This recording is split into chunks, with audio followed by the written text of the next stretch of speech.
ਕਿਸੇ ਨੂੰ ਝੂਠ ਜਾਪੇ, ਕਿਸੇ ਨੂੰ ਝੂਠ ਜਾਪੇ, ਪਰ ਨਿਰੀ ਪ੍ਰਸ਼ਾਦ ਵਰਗੀ ਹੈ।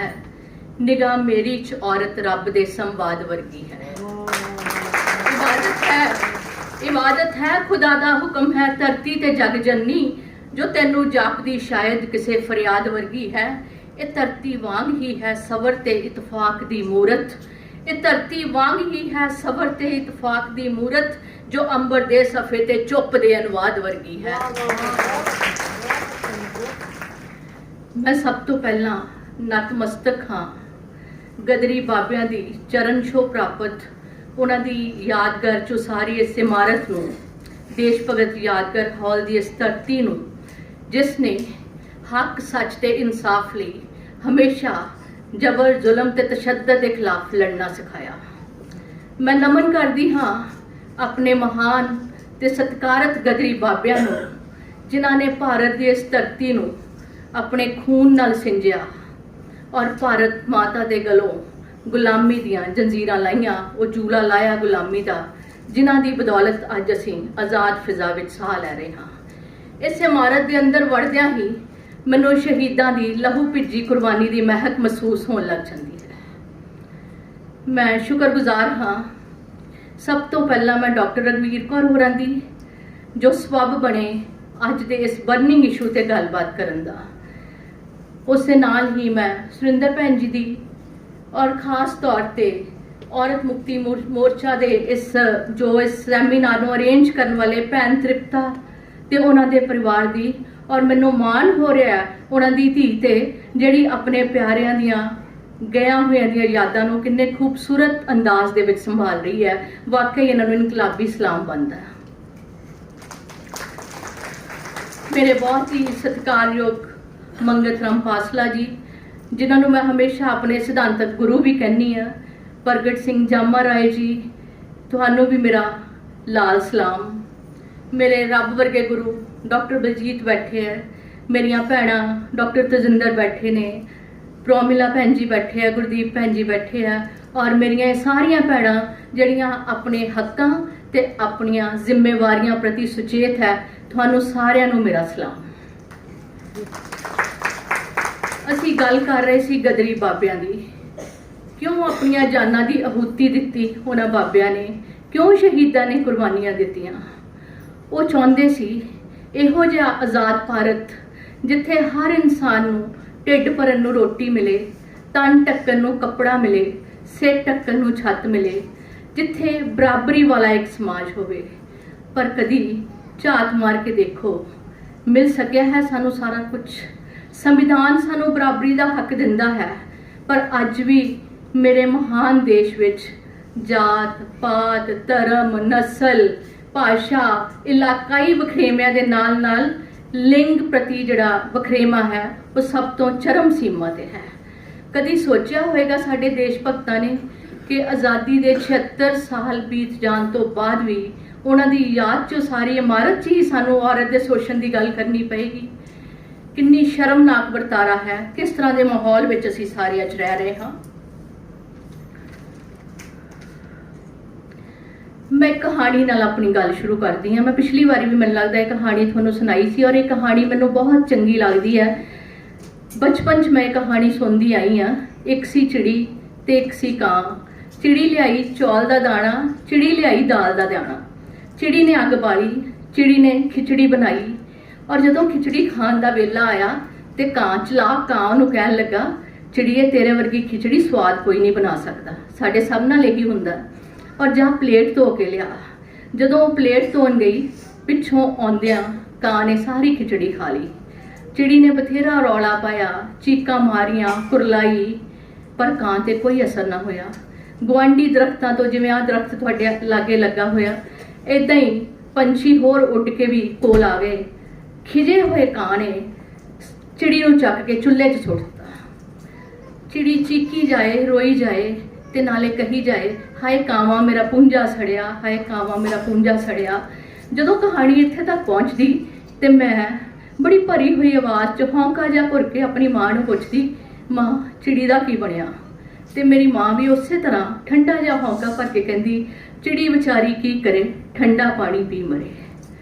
मतलब हक मंगना मिलना तो दूर की गल है, हक मंगना भी इस जहान में साडे लिए गुनाह है। और ये कहानी मेरी नानी दी माँ ने उन्होंने सुनाई होनी है, नानी ने मेरी माँ नूं, मेरी माँ ने मैनू, ते मैं इस तरह ये कहानी अपनियां धीआं नूं सुनाई जा रही हाँ। और अज तुहानूं सारिआं नूं इत्थे देख के मैनू आस ही नहीं, विश्वास भी है कि मेरियां धीआं इस कहानी पंचतंत्र की इस कहानी नूं बदल के पेश करनगियां। अपनियां धीआं नूं ये कहानी हुण इंज नहीं सुणाउणगियां, इंज सुणाउणगियां एक सी चिड़ी एक सी कां, दोनों ने दाल लियांदी, दोनों ने चौल लियांदे, दोनों ने खिचड़ी बनाई ते दोनों ने प्यार नालों खिचड़ी खाधी। मेरे गुरु, मेरे रब वर्गे गुरु जिन्हां दा नाम लैंदे ही मेरे मन च शरधा उत्पन्न हो जाती है, बड़े खूबसूरत अपनी गज़ल के 2 शेर कह के गए ने कि साडे किते कम्मां दे मैडल तुहानूं मिलदे आ। मैं पहला क्लीयर कर दियां कि मैं भाषण देन नहीं आई, मैं सिर्फ अपने दिल दीयां गल्लां करनी आई हाँ।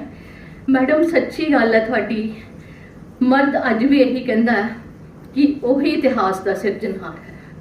मैं मानदी हाँ कि सानू इतिहास सिरजन के बहुते मौके नहीं मिले, ज़ारा तौर पर असी इतिहास नहीं सिरजे, पर पिठ भूमि च रह के असी मर्द के मोढे नाल मोढा जोड़ के भैन के रूप में, धी के रूप में, पत्नी के रूप में हर समय हर युग दे विच तुरे हाँ ते तुरते रहांगे। ये जिहड़ी इतिहास सिरजन की गल है ना, इतिहास सिरजन के सानू मौके ही नहीं मिले। असी तां मर्द के सिरजे अतीत वर्तमान ते भविख विच ही जिंदगी जीव लैंदे आ। वैसे मैनू लगता कि इनू जिंदगी जीना कहा भी नहीं जा सकता, इनू जून भोगना ही आपां कह सकते हैं। मैं अपनी गल एक उदाहरण नाल क्लीयर करनी चाहांगी। जिस तरह के अज हालात बने हुए हैं ना, उस तरह के हालात सी जदों दूजी आलमी जंग लगी, और मैनू पासला साहब लगता कि हुण भी संसार युद्ध के असार बनते पे आ। जिस वेले दूसरा संसार युद्ध लग्या तो उस वेले अमरीका दी औरतां नूं यह कहा गया कि मर्द जंग ते गए आ, लड़ाई ते गए आ, इस वेले उन्होंने अपील की गई कि तुहाडियां सेवावां दी बहुत लोड़ है, तुहाडी वतन प्रस्ती हुण परखी जानी है, हुण देखना तुहाडा देश प्रेम, आओ अगे आओ ते अपने देश नूं संभालो, काम काज करो, फौजी वर्दियां सीओ, फौजी साजो समान तैयार करो, फसलां उगाओ, खेतीबाड़ी का काम संभो। और औरतां जिहड़ियां साडे वर्गियां तुहाडे वर्गियां इमोशनल औरतां हुंदियां, उन्होंने सद्दे नूं बड़ा हाँ पक्षी हुंगारा दिता और बड़े चुनौतियां भरे जिहड़े काम है उन्हां औरतां ने सांभे। और जदों जंग मुक्की, मर्द जदों मुहाज तो वापस आए तो पहला अपील की गई सी, बाद च शाही फरमान आया कि जाओ औरतों अपने घरां नूं वापस चले जाओ, तुहाडियां सेवावां दी हुण वतन नूं लोड़ नहीं है, जाके अपना चुल्ला चौका सांभो, तुहाडा असली घर जिहड़ा है, तुहाडी असली थां वो घर च है, ते उस घर नूं जाके भाग लाओ, हुण तुहाडी लोड़ इत्थे बिल्कुल भी नहीं है। ये है साडी होनी है। जिहड़े साडे कीते हुए काम जिहड़े है, जिहड़ां दे मैडल्स जिहड़े है कोई होर लै जांदा है, वो मैडम दी गल नूं मैं विस्तार दे रही सी। मैं अपनी असली गल ते आउणी है। अज भी साडे समाज विच बहुत सारे तत्त अजिहे आ जिन्हां करके धीआं अज भी सुरक्षित नहीं। माँ की कुख विच धी नूं खतरा किसी ओपरे तो नहीं है, अपने मापियां तो है। और घर की चार दीवारी च भी कई थाई धीआं सुरक्षित नहीं है, बाहर निकलदियां माड़ियां नज़रां का सामना करना पैंदा है, एसिड अटैक हुंदे आ, घरेलू ब्याही जानते दाज की बली चढ़ती है, घरेलू हिंसा का शिकार होंदी है, अणख खातर कतल होंदी है। देखो इस समाज ने साडे कुछ हद तक अपनी लोड़ मुताबक साडे सिक्ख्या ग्रहण करन ते काम करन दे हक नूं तां मन लिया, मंजूर कर लिया, पर अपनी जिंदगी के फैसले आप करन दा हक सानूं अज भी नहीं मिलिया। अज भी एंटी रोमियो स्क्वाड बने हुए हैं जिहड़े प्यार करन दी सज़ा दिंदे आ। बड़ा महान देश है मेरा, नफरत करन दी सज़ा तो मैं सुनी सी, ये पहला इक्को एक अजिहा देश है जिथे प्यार करन दी सज़ा मिलती है। किस किस तरह के मुकाम चों असीं लंघदे हैं। सिक्ख्या के हक की मैं गल की कि सिक्ख्या का हक सानू मिल गया। पता नहीं मैं तुहानूं दस्सिया ना, मैं बड़ी गालड़ी भी हाँ और गल्लां बातां करनियां मैनूं बड़ियां चंगियां लगदियां। पता नहीं मैं किवें भुल गई कि सिक्ख्या का हक कित्थे सानू मिलिया। औरतां दी सिक्ख्या प्रति अज भी समाज की जिहड़ी सोच है वो बड़ी दकियानूसी है। पता नहीं मैनूं किवें भुल गया कि जदों मैं ਐਡਮਿਸ਼ਨ ਦੇ ਦਿਨਾਂ ਵਿੱਚ ਕੁਰਸੀ ਤੇ ਬੈਠੀ ਹੁੰਨੀ ਆ ਤੇ ਬਹੁਤ ਸਾਰੇ ਮਾਪੇ ਮੇਰੇ ਕੋਲ ਆਉਂਦੇ ਆ ਜਿਹੜੇ ਆਪਣੇ ਧੀਆਂ ਨੂੰ ਦਾਖਲ ਕਰਾ ਕੇ ਜਾਂਦੇ ਆ ਔਰ 5 ਦਿਨ ਬਾਅਦ ਹੀ ਮੇਰੇ ਕੋਲ ਆ ਕੇ ਨਾਂ ਕਟਵਾਉਣ ਲਈ ਫੀਸ ਵਾਪਸ ਕਰਨ ਲਈ ਅਰਜ਼ੀ ਦੇ ਦਿੰਦੇ ਆ ਕਿ ਮੈਡਮ ਸਾਡੀ ਫੀਸ ਰਿਫੰਡ ਕਰ ਦਿਓ। ਮੈਂ ਪੁੱਛਦੀ ਆ ਕਿਉਂ? ਕਹਿੰਦੇ ਅਸੀਂ ਮੁੰਡੇ ਪੜਾਉਣੇ ਆ, ਕੁੜੀਆਂ ਨਹੀਂ ਪੜਾਉਣੀਆਂ। ਕੁੜੀ ਪੜਾ ਕੇ ਕੀ ਕਰਨਾ, ਇਹਨੇ ਤਾਂ ਦੂਜੇ ਘਰ ਚਲੇ ਜਾਣਾ। ਮੁੰਡਾ ਜਿਹੜਾ ਹੈ ਉਹ ਸਾਡਾ ਕਮਾਏਗਾ ਪੜ੍ਹ ਲਿਖ ਕੇ। ਹਮੇਸ਼ਾ ਜਿਹੜੀ ਹੈ ਉਹਨਾਂ ਦੀ ਤਰਜੀਹ ਮੁੰਡਿਆਂ ਨੂੰ ਪੜਾਉਣਾ ਰਹੀ ਹੈ। ਇਹ ਹਾਕਮ ਜਮਾਤਾਂ ਕਦੀ ਵੀ ਨਹੀਂ ਚਾਹੁੰਦੀਆਂ ਕਿ ਔਰਤ ਵਰਗ, ਦੁਨੀਆ ਦੀ ਅੱਧੀ ਵਸੋਂ ਜਿਹੜੀ ਹੈ ਉਹ ਪੜ੍ਹ ਲਿਖ ਕੇ ਆਪਣੇ ਹੱਕਾਂ ਪ੍ਰਤੀ ਜਾਗਰੂਕ ਹੋਵੇ। ਉਹ ਕਦੀ ਨਹੀਂ ਚਾਹਣਗੀਆਂ ਕਿ ਸਾਡੇ ਹੱਥ ਦੇ ਵਿੱਚ ਕਿਤਾਬ ਹੋਵੇ, ਕਿਉਂਕਿ ਕਿਤਾਬ ਸਾਨੂੰ ਸੋਚਣਾ ਸਿਖਾਉਂਦੀ ਹੈ। ਕਿਤਾਬ ਸਾਨੂੰ ਆਦਮੀ ਤੋਂ ਇਨਸਾਨ ਬਣਾਉਂਦੀ ਹੈ। ਔਰ ਕਿਤਾਬ ਸਿਰਫ ਰੁਜ਼ਗਾਰ ਹਾਸਲ ਕਰਨ ਦਾ ਵਸੀਲਾ ਨਹੀਂ ਹੈ। ਕਿਤਾਬ ਉਹ ਆਇਨਾ ਹੈ ਜਿਹਦੇ ਵਿੱਚੋਂ ਜੋ ਸੀ, ਜੋ ਹੈ ਤੇ ਜੋ ਹੋ ਸਕਦਾ ਉਸ ਨੂੰ ਦੇਖਿਆ ਜਾ ਸਕਦਾ ਹੈ। ਔਰ ਜੇ ਜਿਹੜਾ ਇਹ ਹੈ ਸੀ ਨਾ, ਇਹ ਬੜਾ ਖਤਰਨਾਕ ਹੈ। ਇਹਦੇ ਤੋਂ ਹਾਕਮ ਰਹਿੰਦੇ ਆ ਉਹ ਹਮੇਸ਼ਾ ਸ਼ਾਗਿਰਦਾਂ ਤੋਂ ਔਰ ਇਸ ਤਰ੍ਹਾਂ ਦੇ ਪਾਸਲਾ ਸਾਹਿਬ ਵਰਗੇ, ਪ੍ਰਗਟ ਸਿੰਘ ਹੋਰਾਂ ਵਰਗੇ ਔਰ ਮੈਡਮ ਰਘਵੀਰ ਔਰ ਸੁਰਿੰਦਰ ਕੌਰ ਹੋਰਾਂ ਵਰਗੇ ਇਨਸਾਨਾਂ ਤੋਂ ਬੜਾ ਰਹਿੰਦੇ ਆ। ਡਰ ਇਹੀ ਆ ਕਿ ਇਹ ਵਰਗ ਸੋਚਦਾ ਵੀ ਆ ਤੇ ਬੋਲਦਾ ਵੀ ਆ। ਇਹੀ ਕਾਰਨ ਹੈ ਕਿ ਇਹਨਾਂ ਤੋਂ ਡਰਦੀ ਹੈ ਸਰਕਾਰਾਂ ਸਾਡੀਆਂ। ਰਾਜਾ ਸ਼ਾਹੀ ਦੇ ਯੁੱਗ ਦੀ ਜੇ ਮੈਂ ਗੱਲ ਕਰਾਂ ਤਾਂ ਉਸ ਯੁੱਗ ਵਿੱਚ ਜਦੋਂ ਇੱਕ ਰਾਜਾ ਜਿੱਤ ਜਾਂਦਾ ਸੀ ਤਾਂ ਹਾਰੀ ਹੋਈ ਧਿਰ ਦੇ ਜ਼ਰ ਜ਼ੋਰੂ ਤੇ ਜ਼ਮੀਨ ਤੇ ਕਾਬਜ਼ ਹੋ ਜਾਂਦਾ ਸੀ। ਇਹ ਪ੍ਰਸ਼ਨ ਮੈਨੂੰ ਬਾਰ-ਬਾਰ ਬੇਚੈਨ ਕਰਦਾ ਹੈ ਕਿ ਜ਼ਰ ਤੇ ਜ਼ਮੀਨ ਵਾਂਗ ਜ਼ੋਰੂ ਵੀ ਇੱਕ ਚੀਜ਼ ਹੈ ਜਿਸ ਨੂੰ ਵਰਤਿਆ ਜਾ ਸਕਦਾ ਹੈ।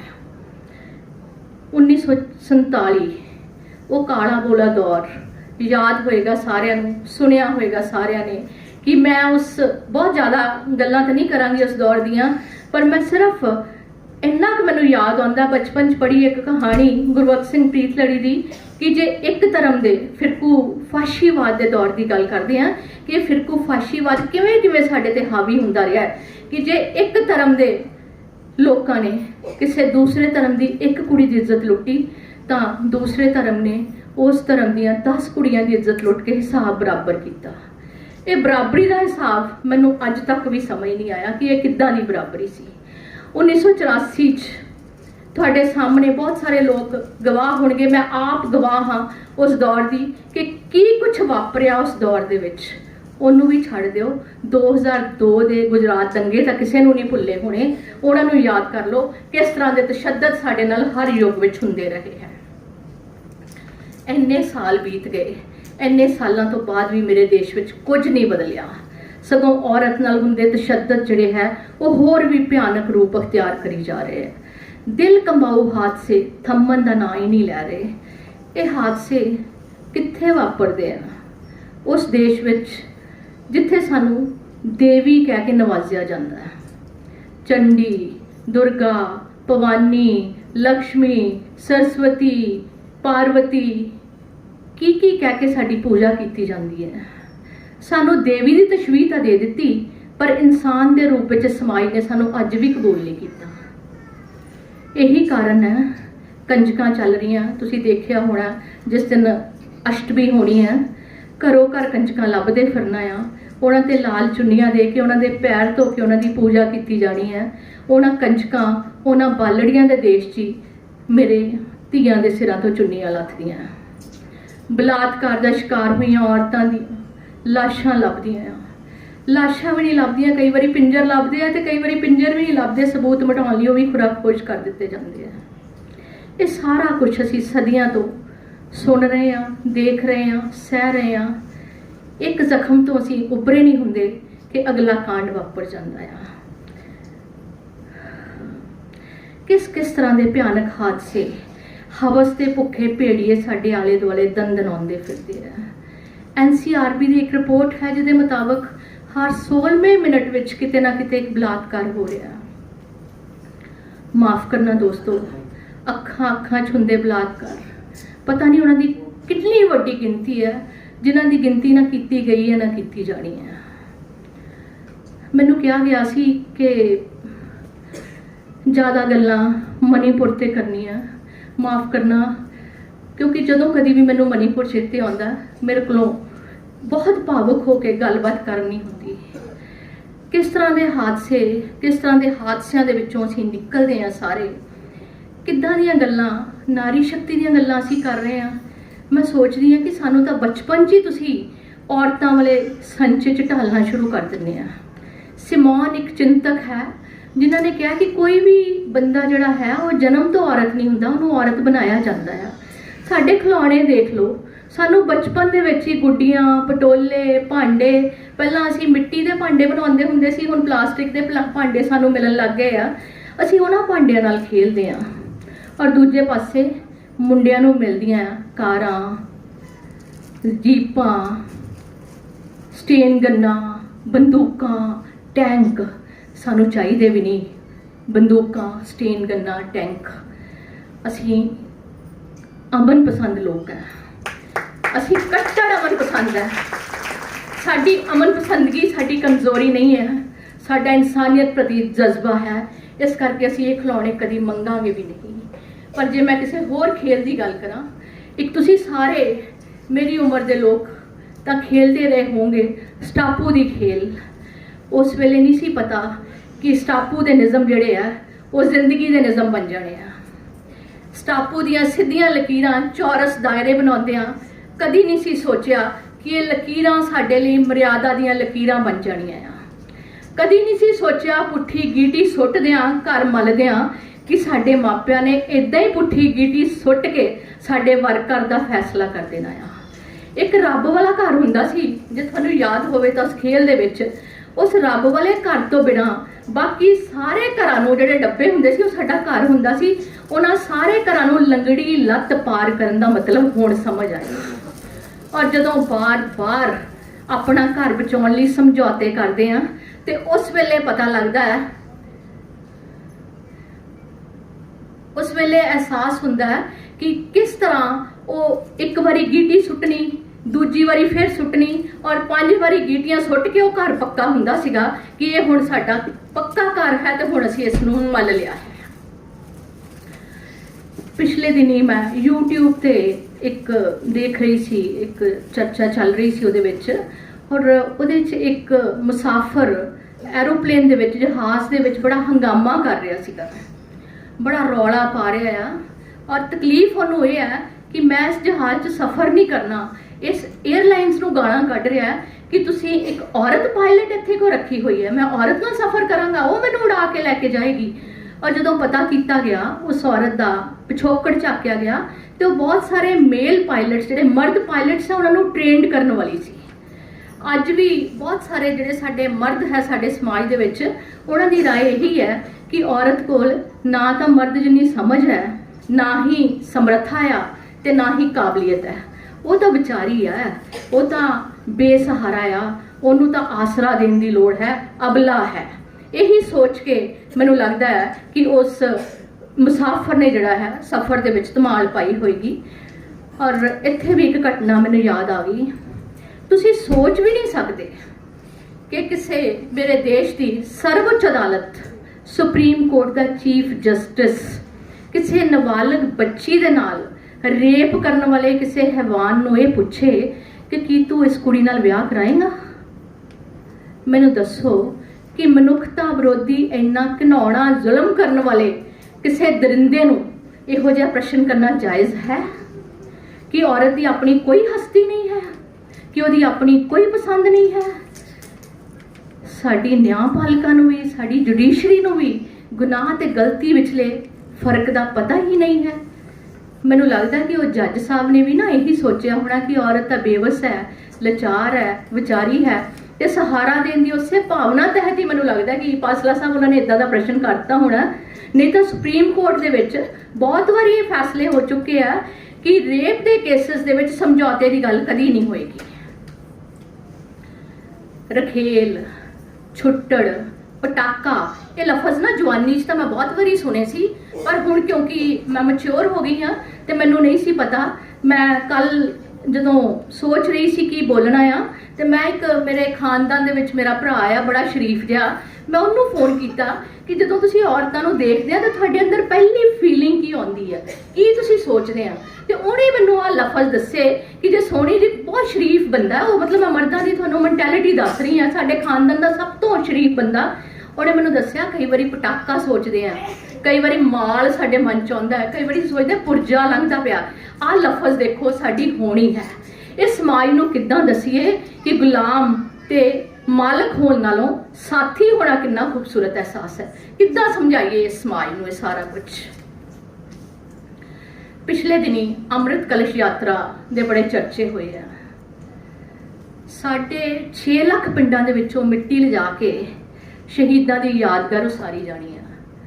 जम जम उसारो ये यादगारां। अपने देश की मिट्टी नाल सानू भी बहुत मोह है और देश तो कुर्बान होने वाले शहीद सानू जान तो प्यारे ही नहीं, साडे आदर्श भी है। पर मेरा इक्को सवाल है तुहानू सारिआं नू कि पिछले कई महीनों तो सुलग रही मणिपुर की मिट्टी उस यादगार दे विच पाई जाएगी कि नहीं? वो मिट्टी जिथे मेरिया धीआं भैणां दी नगन परेड कराई गई, निर्वस्त्र करके जिथे उन्हां दी परेड की गई, उस मिट्टी नूं उस यादगार च पाया जाएगा कि नहीं? ते वो मिट्टी जिहड़ी जम्मू कश्मीर च एक 7-8 साल की बच्ची भेडां चार रही है एक मंदिर के कोल, ते उस मंदिर दे विच हवस दा शिकार हो जाती है, उस मंदिर की मिट्टी उस यादगार च पाई जाएगी कि नहीं? चंडीगढ़ दे विच मेरे वर्गी तुहाडे वर्गी कोई मेहनत कश औरत मेहनत कर रही है, इमारत की उसारी चल रही है, उन्होंने डर है कि इट्टां कुट दें किते मेरी 2 महीने की बच्ची नूं कोई सट फेट ना लग जाए।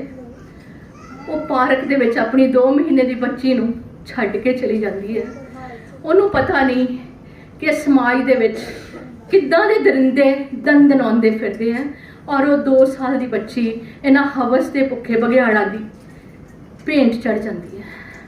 ये मैं 1-2 जगह की गल की है। पूरा भारत जिहड़ा है हर थां ते इक्को जिहे कांड वापरदे है। ये साढ़े 6 लाख पिंडां दे नाल ये पता नहीं किन्ने करोड़ यादगारां बन जाणियां। ये सारियां मिट्टियां जिहड़ियां है, मेरी इन्हां हुकूमतां नूं यही दरखास्त है कि ये जिहड़ी मिट्टी है जरूर इन्हां इमारतां च इन्हां यादगारां शहीदां दियां च पाई जाए, ताकि साडा बनदा योगदान जिहड़ा है वो भी किते सुनहरी अखरां नाल लिखिया जाए। मैं तुहानू डराउण हरगिज नहीं आई। मैनू पता दिमाग जागे आ, हौसले वधे आ, औरतां ने परवाज़ भरी आ, धीआं चंद ते पहुँच गईयां, सरहदां ते साडी राखी कर रहीआं, लड़ाकू जहाज़ उड़ा रहीआं जिथे पलां मिंटां दे विच जिंदगी ते मौत आपस च दस्त पंजा लैंदे आ। पिछले दिनी असीं चंद्रयान 3 दे चंद ते पहुंचण दे जशन मना के हटे हैं। उस प्रोजेक्ट दे विच भी 100 तो वध औरतां ने काम किया। तुसीं कहोगे कि मैडम रोने रोई जाते आ, हाए मर गए, हाए लुट्टे गए, मैनूं सारा कुछ पता है। इसरो दे विच भी 25% तो वध औरतां जिहड़ियां वो कार्यशील है। जे अज मैं उस प्रोजेक्ट दे विच चंद्रयान 3 दे प्रोजेक्ट दे विच काम करने वाली डॉक्टर रितु श्रीवास्तवा की गल ना कीती ते औरतां वल्लों कीती किरत दा काम जिहड़ा है, जिहड़ी गलबात है मेरी अधूरी रहेगी। ये उही रॉकेट विमन ऑफ इंडिया है जिहड़े मर्द कहते हैं ना कि औरतां कोल अकल ही नहीं हैगी, इन्हां नूं तां पता ही कुछ नहीं, इन्हां दी तां गुत्त पिछे मत है। उही औरत है जिन्हें कोई लैबोरेटरी दे विच कोई काम नहीं कीता उस वेले वो अपने घर विच अपने बच्चे नाल खेल रही सी और बच्चे नाल खेलदे खेलदे उहदे दिमाग च आया कि चंद्रयान 3 दे विच जिहड़ा फ्यूल वरतिया जाना, जिहदे करके चंद्रयान जिहड़ा है हर वारी ये रह जांदा सी प्रोजेक्ट, उन्हें सोचा कि ये फ्यूल की बचत किद्दां हो सकती है ते इस प्रोजेक्ट नूं नेपरे चाढ़िया। वो औरत तुहाडी भैन है और अज जदों किते भी औरत दे कीते कामकार दा लेखा किया गया तो मैनूं लगता है कि मर्द समाज की बड़ी वड्डी चोरी फड़ी जानी है। चलो ये चोरी फड़ी जाए, कदों फड़ी जाए या ना फड़ी जाए, साडे लिए सोचण वाली गल ये है मेरियो भैणों कि किन्नियां औरतां जिहड़ियां रितु श्रीवास्तवा बनदियां, किन्नियां के जिहड़ियां कल्पना चावला बनदियां, किन्नियां औरतां है जिन्हां नूं अपनी मंजिल मिलती है। और इस तो भी भयानक गल ये कि जदों साडियां धीआं ने चंद्रयान तो नूं भेज के अपनी लैब चों वापस आउणा है, जदों गुआंढी देश ते बंब सुੱਟ के वापस आउणा है, जदों सरहदां तो साडी राखी करके वापस आउणा है, ते फिर कार चुकनी आ, स्कूटर चुकना आ, ते जदों उन्हें घर जाना है ते उन्हां दी सुरक्षा दी की गारंटी है? कोई है जो उन्हां दी सुरक्षा दी गारंटी देगा? ਹੁਣੇ ਅਸੀਂ 33% ਰਿਜ਼ਰਵੇਸ਼ਨ ਦੇ ਜਸ਼ਨ ਮਨਾ ਕੇ ਹਟੇ ਹਾਂ ਕਿ ਰਾਜਨੀਤੀ ਦੇ ਵਿੱਚ ਔਰਤਾਂ ਦੀ 33% ਰਿਜ਼ਰਵੇਸ਼ਨ ਜਿਹੜੀ ਆ ਹੋ ਜਾਣੀ ਆ। ਪਹਿਲੀ ਗੱਲ ਤਾਂ ਇਹ ਕਿ 2029 ਤੋਂ ਪਹਿਲਾਂ ਹੋਣਾ ਕੁਛ ਨਹੀਂ, ਤੇ ਦੂਜਾ ਮੈਨੂੰ ਹਮੇਸ਼ਾ ਇਹ ਲੱਗਦਾ ਹੈ ਕਿ ਸਿਆਸੀ ਲਾਹਾ ਲੈਣ ਦੀ ਕੋਸ਼ਿਸ਼ ਕੀਤੀ ਗਈ ਹੈ। 33% ਔਰਤਾਂ ਭਾਵੇਂ ਸਿਆਸਤ 'ਚ ਨਹੀਂ ਹੈ, ਸਰ ਮੈਂ ਭਟਕ ਤਾਂ ਨਹੀਂ ਰਹੀ ਆਪਣੇ ਵਿਸ਼ੇ ਤੋਂ, ਭਾਵੇਂ 33% ਔਰਤਾਂ ਜਿਹੜੀਆਂ ਨਹੀਂ ਹੈਗੀਆਂ ਰਾਜਨੀਤੀ ਦੇ ਵਿੱਚ, ਪਰ ਜਿੰਨੀਆਂ ਕੁ ਔਰਤਾਂ ਹੈ ਕੀ ਉਹ ਔਰਤ ਵਰਗ ਦੀ ਨੁਮਾਇੰਦਗੀ ਕਰਨ ਵਾਲੀਆਂ ਔਰਤਾਂ ਆ? ਜੇ ਕਿਤੇ ਇਦਾਂ ਹੁੰਦਾ, ਜੇ ਕਿਤੇ ਸਾਡੀਆਂ ਜਿਹੜੀਆਂ ਰਾਜ ਸਭਾ ਵਿਧਾਨ ਸਭਾ ਦੇ ਵਿੱਚ ਸੰਸਦ ਦੇ ਵਿੱਚ ਬੈਠੀਆਂ ਔਰਤਾਂ ਕਿਤੇ ਬ੍ਰਿਜ ਭੂਸ਼ਣ ਵਰਗੇ ਦਰਿੰਦੇ ਦੇ ਖਿਲਾਫ ਆਪਣੀ ਆਵਾਜ਼ ਬੁਲੰਦ ਕਰਦੀਆਂ ਤੇ ਸਾਡੀਆਂ ਪਹਿਲਵਾਨ ਧੀਆਂ ਨੂੰ ਨਾ ਦਰੀਆਂ ਤੇ ਬਹਿਣਾ ਪੈਣਾ ਸੀ, ਨਾ ਧਰਨੇ ਲਾਉਣੇ ਪੈਣੇ ਸੀ, ਨਾ ਮੁਜ਼ਾਹਰੇ ਕਰਨੇ ਪੈਣੇ ਸੀ। ਇਹ ਥੋੜੀਆਂ ਜਿਹੀਆਂ ਔਰਤਾਂ ਕਿੱਥੋਂ ਆਉਂਦੀਆਂ? ਸਿਆਸੀ ਘਰਾਣਿਆਂ ਤੋਂ ਆਉਂਦੀਆਂ ਜਾਂ ਜਲ ਜਲਾਉ ਵਾਲੀ ਫਿਲਮ ਇੰਡਸਟਰੀ ਤੋਂ ਆਉਂਦੀਆਂ। ਇਹਨਾਂ ਨੂੰ ਕੀ ਪਤਾ ਸਾਡੀਆਂ ਆਮ ਔਰਤਾਂ ਦੀਆਂ ਕੀ ਮੁਸ਼ਕਲਾਂ, ਕੀ ਇਹ ਵਾਬਸਤਾ ਹੋ ਸਕਦੀਆਂ ਸਾਡੀਆਂ ਮੁਸ਼ਕਲਾਂ ਤੋਂ? ਉਨੀ ਦੇਰ ਤੱਕ ਮੇਰੀ ਉਹ ਭੈਣੋ ਸਾਡੀਆਂ ਸਮੱਸਿਆਵਾਂ ਦਾ ਹੱਲ ਨਹੀਂ ਹੋਣਾ ਜਿੰਨੀ ਦੇਰ ਤੱਕ ਸੰਜੀਦਾ ਤੇ ਸੰਵੇਦਨਸ਼ੀਲ ਔਰਤਾਂ ਰਾਜਨੀਤੀ ਵਿੱਚ ਨਹੀਂ ਆਉਂਦੀਆਂ। ਵੈਸੇ ਪਾਸਲਾ ਸਾਹਿਬ, ਮੈਨੂੰ ਹਮੇਸ਼ਾ ਇਹ ਲੱਗਦਾ ਹੈ ਕਿ ਜਿਹੜੀ ਇਹ 33% ਰਿਜ਼ਰਵੇਸ਼ਨ ਦੀ ਮੰਗ ਹੈ, ਇਹ ਵੀ ਤਾਂ ਸਮਾਜਿਕ ਨਾ ਬਰਾਬਰੀ ਚੋਂ ਹੀ ਨਿਕਲੀ ਹੈ ਨਾ, ਕਿ ਸਾਨੂੰ ਸਮਾਜਿਕ ਬਰਾਬਰੀ ਮਿਲ ਜਾਏ ਤਾਂ ਅਸੀਂ 33% ਰਿਜ਼ਰਵੇਸ਼ਨ ਕਿਉਂ ਮੰਗਾਂਗੇ? ਸੋ ਅੱਜ ਲੋੜ ਹੈ ਕਿ ਸਮਾਜ ਦਾ ਹਰ ਚੇਤਨ, ਸੂਝਵਾਨ ਤੇ ਸੰਵੇਦਨਸ਼ੀਲ ਇਨਸਾਨ ਜਿਹੜਾ ਹੈ ਉਹ ਔਰਤਾਂ ਨਾਲ ਹੁੰਦੇ ਕਹਿਰ ਦੇ ਖਿਲਾਫ ਹਾਂ ਦਾ ਨਾਰਾ ਮਾਰੇ, ਉੱਠੇ, ਜਾਗੇ ਤੇ ਤੁਹਾਨੂੰ ਵੀ ਅਹਿਸਾਸ ਕਰਾਏ ਕਿ ਸਾਡੇ ਨਾਲ ਕੀ ਵਾਪਰ ਰਿਹਾ ਹੈ।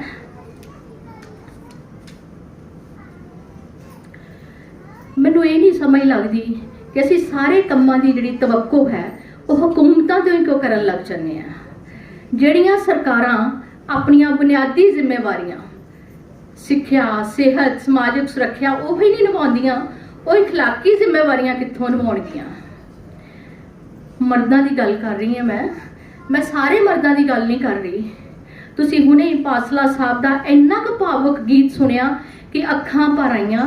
ਇਹ ਵੀ ਮਰਦ ਜਿਹੜੇ ਆ ਇਸੇ ਸਮਾਜ ਦਾ ਹਿੱਸਾ ਆ, ਜਿਹੜੇ ਸਾਨੂੰ ਸਾਡੇ ਅਜ਼ੀਮ ਹੋਣ ਦਾ ਅਹਿਸਾਸ ਕਰਾ ਰਹੇ ਆ, ਸਾਨੂੰ ਸਾਡੇ ਅੰਦਰ ਦੀ ਤਾਕਤ ਨਾਲ ਰੂਬਰੂ ਕਰਾ ਰਹੇ ਆ, ਹਨੇਰਿਆਂ ਤੋਂ ਚਾਨਣ ਵੱਲ ਲੈ ਕੇ ਸਾਡੀ ਉਂਗਲ ਫੜ ਕੇ ਸਾਨੂੰ ਤੋਰ ਰਹੇ ਆ।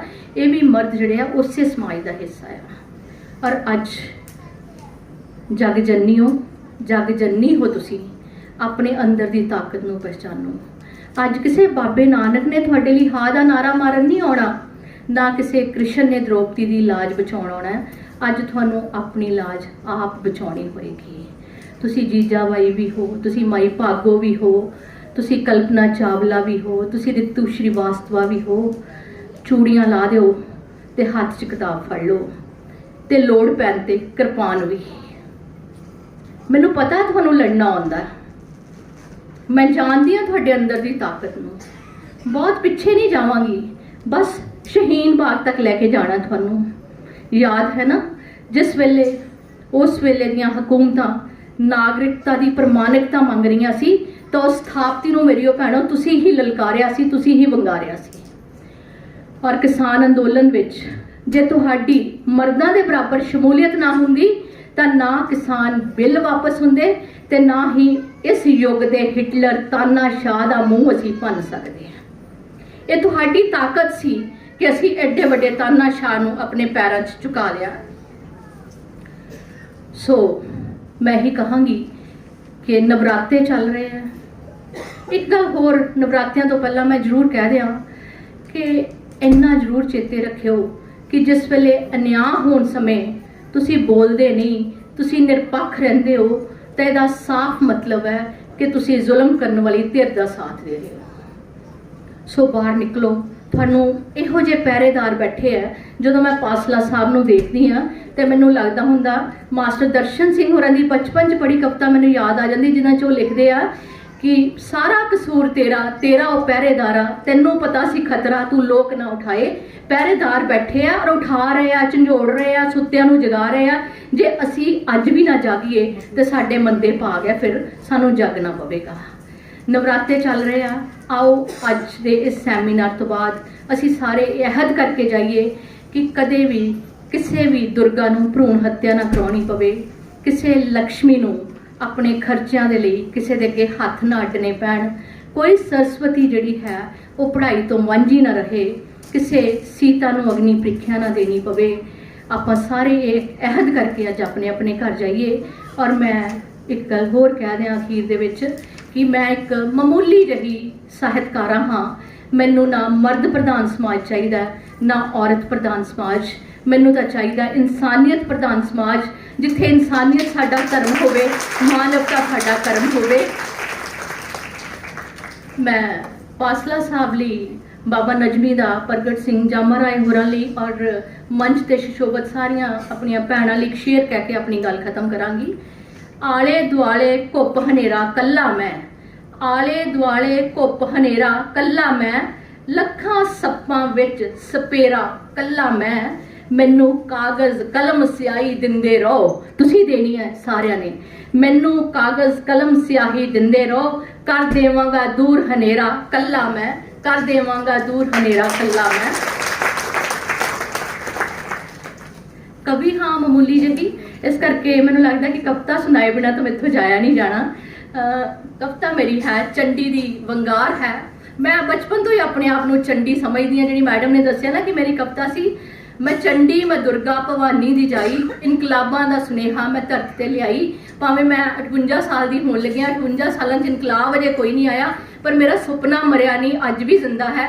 ਔਰ ਮੈਨੂੰ ਲੱਗਦਾ ਕਿ ਮੇਰੀਆਂ ਧੀਆਂ ਜ਼ਰੂਰ ਉਸ ਮੇਰੇ ਸੁਪਨੇ ਨੂੰ, ਧਰਮਿੰਦਰ ਵਰਗੇ ਨੌਜਵਾਨ ਜ਼ਰੂਰ ਮੇਰੇ ਸੁਪਨੇ ਨੂੰ ਪੂਰਾ ਕਰਨਗੇ। ਇਹ ਕਵਿਤਾ ਉਸੇ ਦਿਨ ਰਾਤ ਨੂੰ ਲਿਖੀ ਸੀ ਮੈਂ ਜਿਸ ਦਿਨ ਉਹ ਵਾਰਤਾ ਹੋਈ ਹੈ।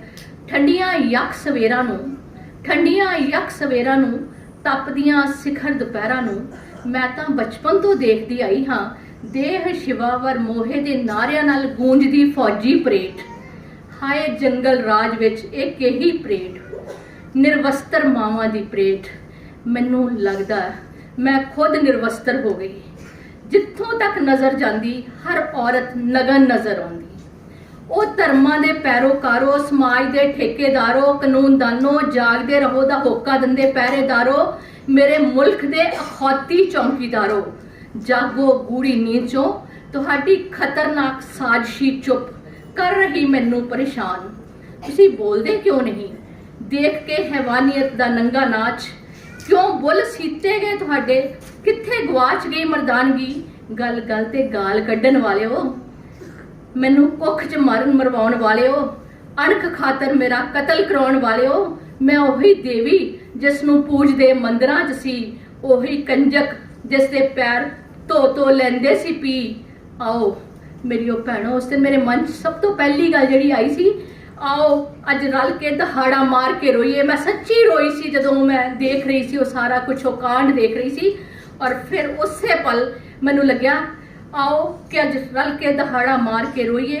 ਰੋਈਏ ਨਹੀਂ ਨਹੀਂ, ਦਹਾੜੀਏ ਸ਼ੇਰ ਵਾਂਗੂ, ਸੁੱਤੀ ਸੱਤਾ ਦੇ ਪਾਵਿਆਂ ਨੂੰ ਹੱਥ ਪਾਉਣ ਦਾ ਵੇਲਾ, ਸੁੱਤੀ ਸੱਤਾ ਦੇ ਪਾਵਿਆਂ ਨੂੰ ਹੱਥ ਪਾਉਣ ਦਾ ਵੇਲਾ, ਸੁੱਤਾ ਰੋਹ ਜਗਾਉਣ ਦਾ ਵੇਲਾ, ਖੱਪਰ ਭਰ ਭਰ ਭੂਤਰੇ ਮਹਿਖਾਸੁਰਾਂ ਦੀ ਰੱਤ ਪੀਣ ਦਾ ਵੇਲਾ, ਰੱਤ ਪੀਣ ਦਾ ਵੇਲਾ। ਸ਼ੁਕਰੀਆ ਬਹੁਤ।